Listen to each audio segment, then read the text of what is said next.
साबुन हम लोग ज्यादा करके ना नहाने के लिए इस्तेमाल करते हैं। आपने क्या देख लिया? It was very stupid of me to do that. चलो ठीक है, तो इसका मतलब आपने बोल दिया stupid of me to do that, तो इस टॉपिक को यहीं पे छोड़ दें। दोस्तों, जब से जिया शंकर ने अलविश यादव को पानी में साबुन मिलाकर पिलाया है, तब से जिया शंकर को सोशल मीडिया पर बहुत ही ज़्यादा हेट मिल रहा है। उस हेट की सबसे बड़ी वजह यही है कि उन्होंने बहुत ही अनहोनी हरकत की है। ऐसा किसी के साथ नहीं करना चाहिए, क्योंकि पानी पिलाना हमारा धर्म है। अलविश यादव भी उनको जवाब देते हुए कहते हैं कि हमारे घर पर कभी आओ या फिर हमारे एनजीओ में आओ तो आपको पता चल जाएगा कि हम किस तरह से सेवा करते हैं पानी और खाने की। तो दोस्तों, इस वीडियो के अंदर हम बात करने वाले हैं जिया शंकर के बारे में, और इस वीडियो को कंप्लीट देखने के बाद आप अपनी राय कमेंट सेक्शन के अंदर दे सकते हैं। दोस्तों, मैं आपको बता देता हूं, जिया शंकर का जन्म 23 मार्च 1991 को मुंबई के अंदर हुआ था। वह एक मध्यम वर्गीय परिवार से है और उन्हें हमेशा से ही अभिनय करने का शौक रहा है। बचपन से ही उन्होंने प्रदर्शन कला के प्रति अपनी प्रतिभा प्रदर्शित की और स्कूल में विभिन्न सांस्कृतिक गतिविधियों में भाग लिया। एक सहायक परिवार से आने वाली जिया शंकर को अभिनेत्री बनने के अपने सपने को आगे बढ़ाने के लिए प्रोत्साहन मिला। अपनी स्कूली शिक्षा पूरी करने के बाद उन्होंने कला में डिग्री हासिल करने के लिए मुंबई के एक प्रतिष्ठित कॉलेज में दाखिला लिया। अपने कॉलेज के दिनों में जिया ने विभिन्न नाट्य प्रतिष्ठियों में सक्रिय रूप से भाग लिया और अभिनय और मंच प्रदर्शन में अनुभव प्राप्त किया। उनकी असाधारण प्रतिभा और समर्पण ने कई कास्टिंग निर्देशकों और उद्योग पेशेवरों का ध्यान आकर्षित किया। जिया शंकर को सफलता तब मिली जब उन्होंने क्वींस है हम नाम का एक टेलीविजन शो के लिए ऑडिशन दिया। उन्होंने अपने कौशल से शो के विभिन्न निर्माताओं को प्रभावित किया और बाद में उन्हें एक महत्वपूर्ण भूमिका के लिए चुना गया।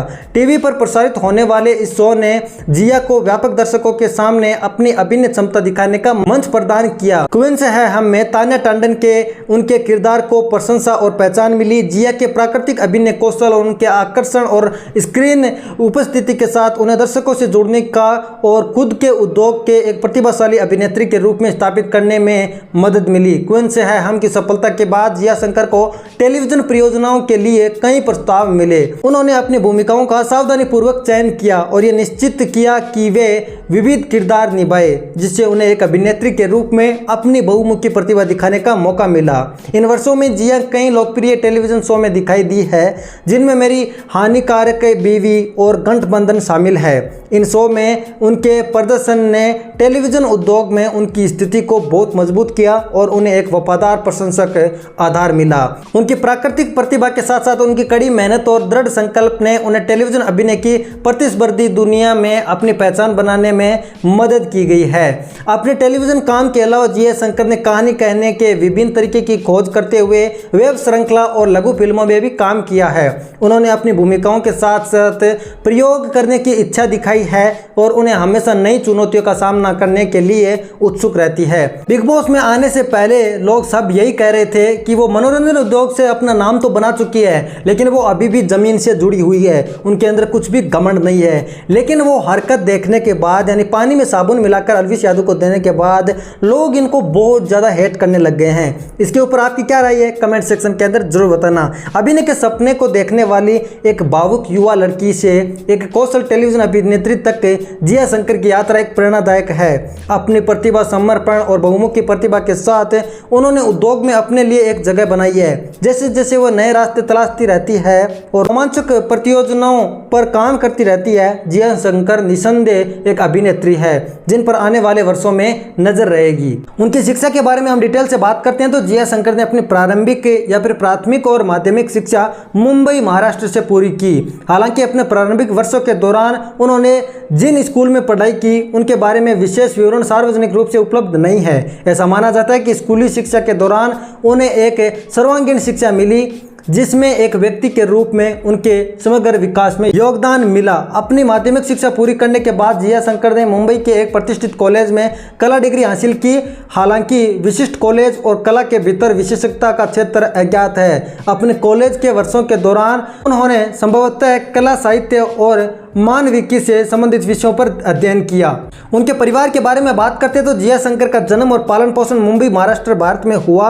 वह मध्यम वर्गीय परिवार से है जो मनोरंजन उद्योगों में उनकी आकांक्षाओं का समर्थक रहा है। हालांकि उसके तत्काल परिवार के सदस्य जैसे उसके माता पिता और भाई बहन के बारे में विशिष्ट विवरण सार्वजनिक अभी तक अवेलेबल ही नहीं हुआ है। जैसा कि मशहूर हस्तियों के बीच आम है ऐसा करना कि वो अपने परिवार को सामने ला देते हैं मीडिया के सामने, जिया अपने पारिवारिक जीवन को सुर्खियों से दूर रखना और गोपनीय का स्तर बनाए रखना पसंद करती है। नतीजतन उसकी पारिवारिक पृष्ठभूमि के बारे में सीमित जानकारी उपलब्ध है। जिया शंकर के परिवार के बारे में सार्वजनिक जानकारी कमी ही देखी जा सकती है। यह कहना सुरक्षित है कि वह अपने निजी जीवन के बचाए और पेशेवर करियर पर ध्यान केंद्रित रखी हुई है। मनोरंजन उद्योग में यह दृष्टिकोण असामान्य नहीं है, क्योंकि कई मशहूर हस्तियां अपने परिवार को मीडिया से दूर रखना और अपने व्यक्तिगत और व्यावसायिक जीवन के बीच अलगाव का स्तर बनाए रखना चुनते हैं।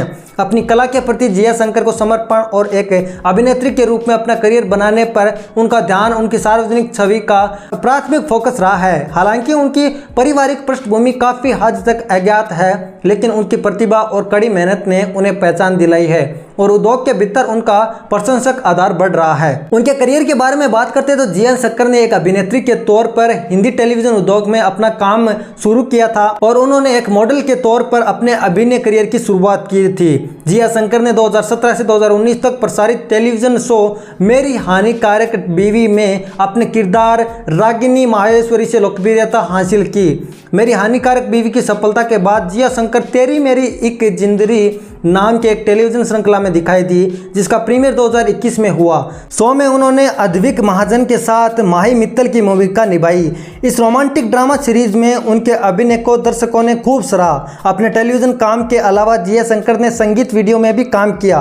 उन्होंने गायिका श्रेया घोषाल के गीत दिलबरिया के संगीत वीडियो में अभिनय किया, जो 2020 में रिलीज हुआ। मात्र 30 सेकंड का समय दीजिए दोस्तों, मैं आपको बहुत ही अच्छी चीज के बारे में बताता हूं जो आपको आगे चल के बहुत ही ज्यादा पैसे कमा के दे सकती है, यानी कि लाखों के अंदर आपकी कमाई हो सकती है यदि मैं जो चीज बता रहा हूं उसको यदि आप सही से फॉलो करते हैं। तो आपको इस वेबसाइट पर आ जाना है, जिसका लिंक मैं डिस्क्रिप्शन के अंदर दे रखा हूं, जहां पर आपको 151 से अधिक कोर्स का बंडल मिलेगा, जिसे परचेज कर सकते हैं आप मात्र 499 के अंदर। 12 लाख रुपए इसकी ओरिजिनल प्राइस है, लेकिन 499 के अंदर आपको मिल रहा है लगभग सारा ही आपको 100% डिस्काउंट मिल रहा है। इसके अंदर दोस्तों आपको blogging, affiliate marketing, drop shipping, drop servicing, AdSense, YouTube, इन सब के बारे में आपको जानकारी दी गई है। साथ ही पर्सनालिटी डेवलपमेंट, पर्सनल ग्रोथ, इन सब चीजों के बारे में आपको जानकारी दी गई है। पब्लिक स्पीकिंग का भी इसके अंदर कोर्स है। 151 से अधिक कोर्स है। अभी के अभी जाइए डिस्क्रिप्शन के अंदर और लूट लीजिए। इसे एक्सेस करने से संबंधित आपको कोई भी दिक्कत या परेशानी आती है तो आप कमेंट कर सकते हैं या फिर मुझे आप इंस्टाग्राम पर डीएम कर सकते हैं। जिया शंकर का करियर अभी तक विकसित हो रहा है और वह मनोरंजन उद्योग में संभावनाएं तलाश रही है। साथ ही उनको बहुत ज्यादा हेट भी मिल रहा है। ऐसा नहीं है कि उनको सिर्फ और सिर्फ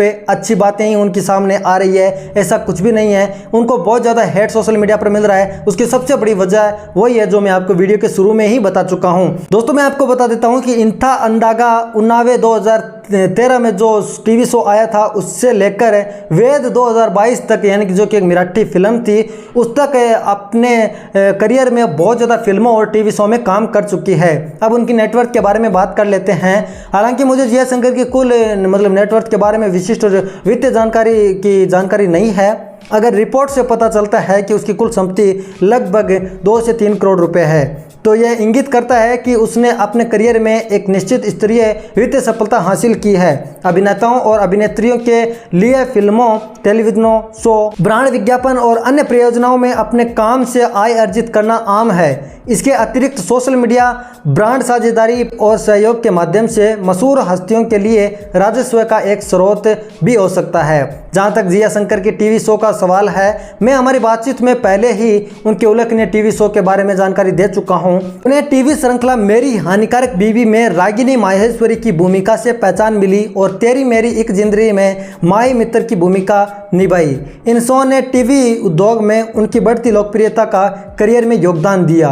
किसी भी सेलिब्रिटी की कुल संपत्ति की आधिकारिक और सटीक जानकारी आमतौर पर सोशल मीडिया पर अवेलेबल ही नहीं रहती है। यदि आपको दोस्तों हमारे द्वारा दी गई जानकारी जिया शंकर के बारे में पसंद आई है तो वीडियो को लाइक करें, चैनल को सब्सक्राइब जरूर करें। इंटरेस्टिंग और नए वीडियो के अंदर जरूर मिलेंगे। तब तक के लिए आपका जो भी सवाल हो, जो भी राय हो जिया शंकर पर, आप कमेंट कर सकते हैं। इंटरेस्टिंग और नए वीडियो के अंदर जरूर मिलेंगे। तब तक के लिए जय हिंद।